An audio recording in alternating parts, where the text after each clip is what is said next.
Olá, nós encontramos uma pergunta interessante nas Escrituras Sagradas, na carta de Tiago, lá no capítulo 4. Uma pergunta que eu gostaria de compartilhar com todos. Está assim escrito em Tiago, capítulo 4, e o verso 14, as seguintes palavras: Vós não sabeis o que sucederá amanhã. Que é a vossa vida? Sois apenas como neblina que aparece por instante e logo se dissipa. Uma pergunta interessante a ser pensada. Que é a vossa vida? O que representa esse tempo desde o nosso nascimento até ao dia da nossa morte? O que representa esse tempo que é chamado a nossa vida? Que é a vossa vida? Essa é a pergunta que as Escrituras fazem. E a própria Escritura nos ajuda a encontrarmos a resposta para essa pergunta. Que é a vossa vida? Muitas pessoas pensam que esse período, desde o nosso nascimento até o dia da nossa morte, é simplesmente um tempo em que nós devemos aproveitar o máximo possível.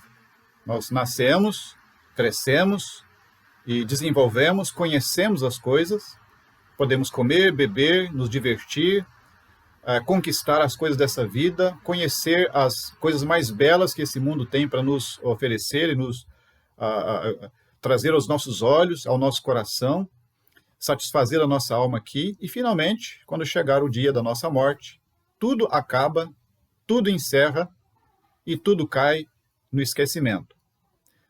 Será que isso realmente é a nossa vida? Será que a Bíblia responde assim a essa pergunta, que é a vossa vida? Será que realmente a nossa vida é esse curto período de tempo, de alguns poucos anos, apenas para comermos, bebermos, nos divertirmos e depois morrermos? E tudo acabar no esquecimento? É lógico que não. A Bíblia nos ensina de uma forma muito diferente o que é a vossa vida.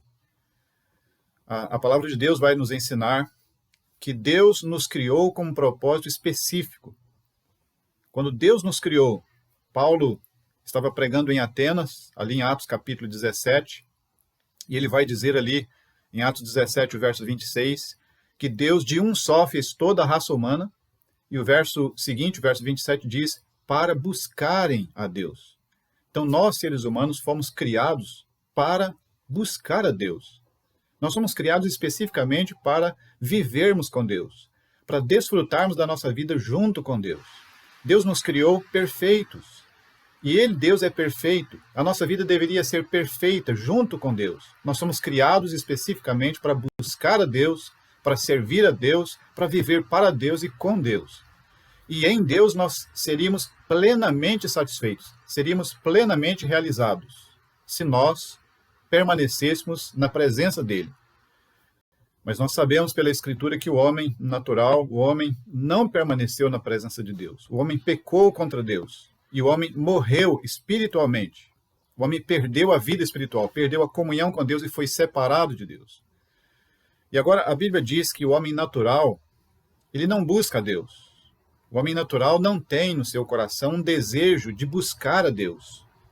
Há até mesmo no coração do ser humano um desejo de buscar as coisas de Deus, de buscar a religião, as coisas que são de Deus. Mas buscar a Deus é diferente. E o homem natural, por causa do pecado que está enraizado na sua natureza, ele não busca a Deus. Ele busca os seus próprios interesses. O homem natural, ele se voltou para si mesmo. O homem natural se tornou o seu próprio Deus. E ele passou a viver egoisticamente. É o egoísmo, o Deus ego. Ele se virou para si mesmo e vive agora dedicando a sua vida a si mesmo, para satisfazer as suas vontades, os seus desejos, os seus planos. E dessa forma, ele não vive mais para Deus. Ele vive para si mesmo, para satisfazer os seus próprios desejos, os seus próprios planos, as suas próprias vontades. E quando o homem tomou essa decisão de afastar-se de Deus e viver para si mesmo, para os seus próprios desejos, o homem entrou por um caminho de decepção, um caminho de desilusão, um caminho de depressão e um caminho de suicídio espiritual e até um suicídio físico. Porque o homem, quando ele se volta para si mesmo, sendo o seu próprio Deus, para satisfazer as suas próprias vontades, os seus planos, os seus próprios desejos, os seus próprios apetites, o homem certamente chegará num tempo de decepção consigo mesmo, com as suas experiências. E talvez seja por isso que estejamos vivendo nesses últimos dias com muitas pessoas buscando o suicídio. Porque depois que os seus planos não conseguem ser cumpridos, depois que as portas vão se fechando diante das pessoas, elas pensam que o fim será melhor. A morte vai acabar tudo, vai encerrar tudo. Não é bem assim que a Bíblia nos ensina. Que é a vossa vida? E nós vamos aprender com Salomão, lá no Velho Testamento. Foi especificamente para isso que Salomão escreveu o livro de Eclesiastes. Naquele livro ele vai contar a sua própria experiência, que ele, Salomão, tomou essa decisão de buscar e entender o que é bom nessa vida. E ali ele vai dizer que ele empreendeu grandes obras, ele experimentou tudo aquilo que os seus olhos desejaram, ele teve fazendas, ele teve jardins, pomares, ele amontou prata e ouro, ele teve mulheres e mulheres, e todos os prazeres que essa vida pudesse oferecer, ele experimentou. Ele disse, tudo que os meus olhos viram e desejaram, eu tive. E o que ele achou de tudo isso? Ele escreve naquele livro de Eclesiastes, ele diz, tudo foi correr atrás do vento. Aborreci a minha vida, foi correr atrás do vento.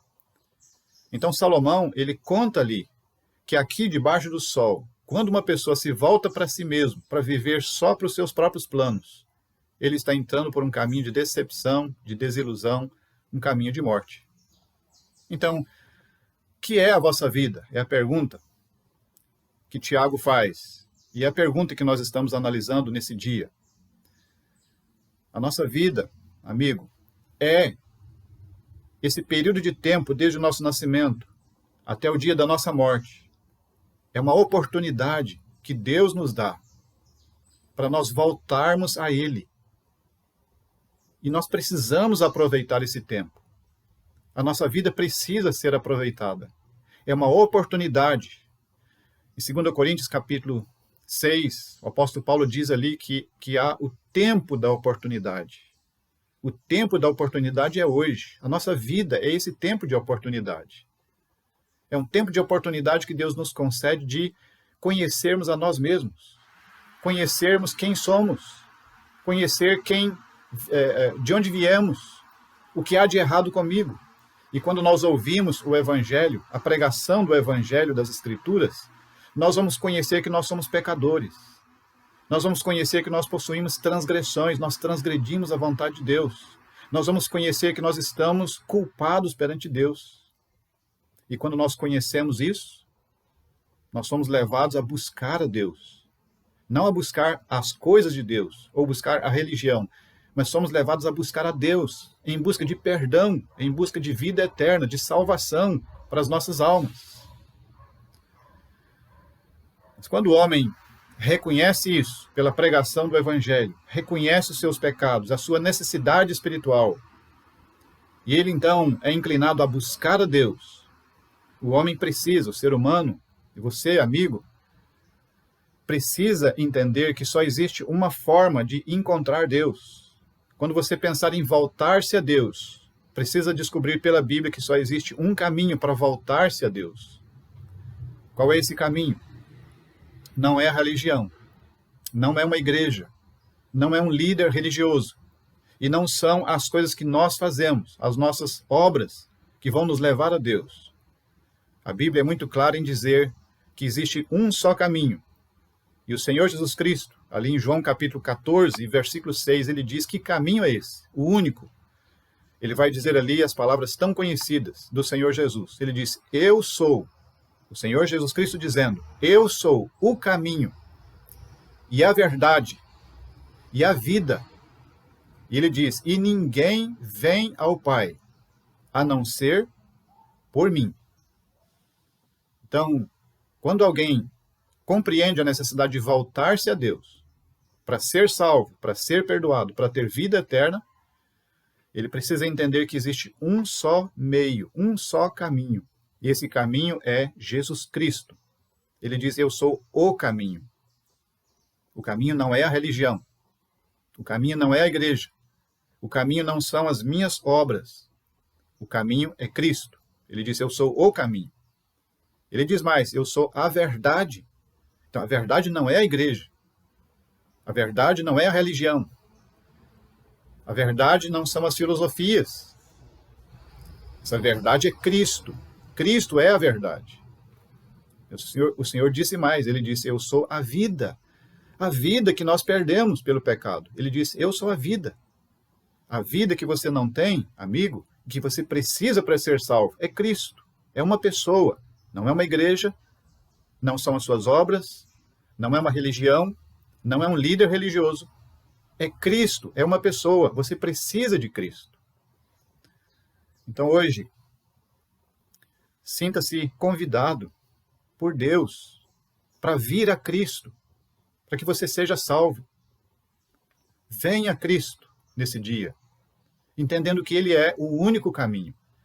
E o Senhor Jesus Cristo disse, no fim desse versículo, depois de dizer, eu sou o caminho, e a verdade, e a vida, Ele disse, e ninguém vem ao Pai, a não ser por mim. Ele diz, ninguém. Então, meu amigo, se você procurar ir a Deus, se você procurar encontrar Deus através de qualquer outro caminho, seja a igreja, a religião, as suas obras, as suas penitências, seja o que for, você está indo na contramão. Você não vai encontrar Deus. Você precisa ir a Cristo. Ele disse, ninguém vem ao Pai a não ser por mim. É pela pessoa de Cristo que você pode encontrar a Deus. E, finalmente, em Romanos capítulo 10, verso 13, o apóstolo Paulo estava falando ali da simplicidade da fé para ser salvo. Ele disse, se com a tua boca confessares a Jesus como Senhor, e em teu coração creres que Deus o ressuscitou dentre os mortos, ele diz, serás salvo. Ele diz, porque com o coração se crê para a justiça, e com a boca se faz confissão a respeito da salvação. Mas no versículo 13, o apóstolo Paulo vai dizer assim, porque todo aquele que invocar o nome do Senhor será salvo. Romanos 10, versículo 13. Porque todo aquele que invocar o nome do Senhor será salvo. Meu amigo, você pode ser salvo. Você precisa ser salvo. E Deus te chama para que você seja salvo. Que é a vossa vida? O que você está fazendo com esse tempo, desde o seu nascimento até o dia da sua morte? Aproveite esse tempo. E hoje, aproveite o dia de hoje para que você encontre Cristo. Vá a Cristo para você encontrar Deus, para você encontrar vida eterna, salvação, perdão dos seus pecados. E então, encontrar a verdadeira satisfação de viver aqui, viver a Cristo, viver com Cristo e viver para Cristo. Que Deus te abençoe, que Deus te faça entender a necessidade de hoje mesmo buscar a Deus, mas buscar a Deus através de Cristo, não através da religião, da igreja, de um líder religioso, mas buscar a Cristo por uma experiência pessoal com Ele. Você pode fazer isso dentro da sua casa, onde você estiver. Busque a Cristo, reconheça os seus pecados, reconheça a sua necessidade de salvação e busque a Cristo. Invoque o seu nome, clame a Ele por salvação. Faça isso nesse dia para que você seja salvo. Leia as Escrituras e descubra nas Escrituras o que é a nossa vida.